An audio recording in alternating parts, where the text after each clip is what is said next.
삼일천하의 유래에 대하여.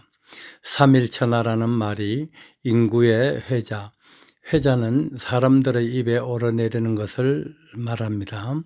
회자되기 시작한 것은 조선 제16대 임금인 인조 2년 1624년입니다. 에 발생한 이괄의 난을 겪으면서부터라는 것이 역사의 뒷편으로 전해오고 있습니다. 인조반정은 서인들이 당시 득세하던 광해군과 대북파를 몰아내고 인조를 옹립한 정변을 우리가 인조반정이라고 하지요. 인조반정에서 나름 공을 세웠다고 생각하던 이괄이 변방인 평안병사로 발령을 받자 이에 불만을 품고 휘하의 군사들을 이끌고 조정을 공격한 사건이지요.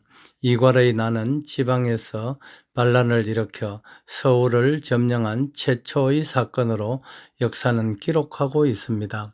당시 이괄은 서울을 점령한 후 흥안군 이재를 왕으로 옹립하고 민심의 안정을 도모하는 한편으로 새로운 행정체계를 도입하는 등 개혁 정책을 펼치려는 노력을 기울입니다. 인조는 이괄의 군대를 피해 공주까지 쫓겨가는 수모를 당하기도 했습니다.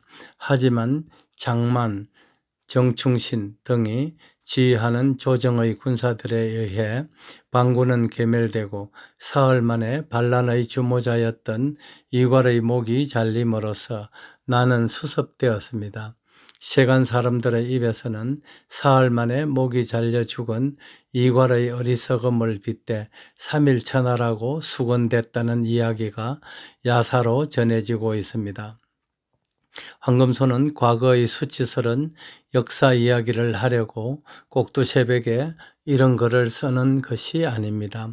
지난달 초순이었던 9월 8일이었습니다. 황금손의 지인 한 분이 다리를 다쳐서 병원에 입원해 있다는 소식을 듣고 문안을 가면서 발효신단 한 병을 가지고 갔었지요. 그런데 그 지인의 상태는 예상했던 것보다 심했습니다. 오른쪽 다리의 종아리 부분부터 발까지 심하게 부어 있었는데 다치지 않은 다리에 비해 굵기가 1.5배쯤 되어 보였습니다. 통증도 심하다고 했습니다. 황금소는 가지고 간 발효신단을 손바닥에 한 움큼 부어서 드리면서 드시게 했습니다. 그리고는 저녁에 한 번 더 복용하라고 했습니다. 그런 후 이런저런 대화를 나누다가 돌아왔습니다. 이튿날 아침 이른 시간에 그 지인에게서 전화가 걸려왔습니다. 대화의 내용인즉 불과 하룻밤 사이에 퉁퉁 부어있던 다리의 부기가 다 빠져버렸다는 것 아니겠습니까? 다리를 다쳤던 그 지인도 놀랐지만 병원의 관계자들도 도대체 무엇을 먹었느냐고 깜짝 놀랐다는 이야기를 전달받았습니다. 염증이라는 단어에서 염이라는 글자를 뜯어보면 염은 불화가 포개진 것으로 구성되어 있는 것을 알 수가 있습니다. 염증은 일반적으로 5가지의 특징을 보입니다. 첫째, 열을 수반합니다. 둘째, 심한 통증을 느낍니다. 셋째, 붓습니다. 넷째, 환부가 빨갛게 됩니다.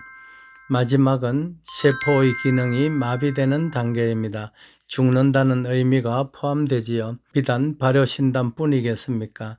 황금소는 지금까지 해죽순을 원료 물질로 식품, 건강기능성 식품, 화장품, 동물사료, 의약품, 동물약품, 의약외품, 생활용품에 이르기까지 광범위한 분야에 걸쳐 무려 60여 가지의 발명 특허를 취득했습니다. 발효신단과 감당할래도 그 범주에 속하는 발명품입니다. 염증은 불의 병입니다. 인체에서 생기는 90% 이상의 질병이 염증에서 기인합니다. 불을 끄는 가장 쉬운 방법은 산소를 차단시키는 것이지요. 인체 내의 염증은 활성산소가 일으킵니다. 활성산소를 가장 잘 제압하는 것이 폴리페놀입니다. 사람은 하루에 600mg 이상의 폴리페놀을 섭취해야 합니다. 그런데 인간은 평균적으로 필요량의 절반인 하루 300mg밖에 섭취하지 못하고 있는 것으로 알려져 있습니다. 공해와 스트레스, 가공식품의 범람으로 인해 인류의 건강은 악화되고 있는데 정작 필요한 필수 미네랄과 폴리페놀의 섭취량은 턱없이 부족한 실정이니 염증성 질환들이 기승을 부리고 있는 것입니다.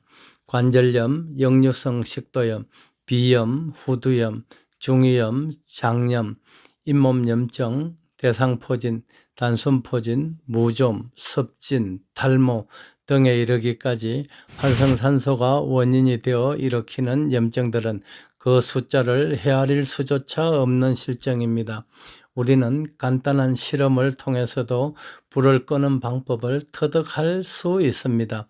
휘발유를 묻힌 휴지에 불을 붙여 장반 위에 두고 컵으로 그 불을 덮어 보십시오. 단 2초도 지나지 않아 불이 꺼지는 것을 목도하실 것입니다. 이것이 과학입니다. 이것이 자연현상입니다. 항산화의 뜻이 무엇입니까? 말 그대로 산소를 차단하는 것 아닙니까? 항이란 글자는 대항한다, 저항한다는 뜻이라고 사전에 풀어놓았더군요. 활성산소만 잡으면 질병의 90%는 예방하거나 치료할 수 있습니다.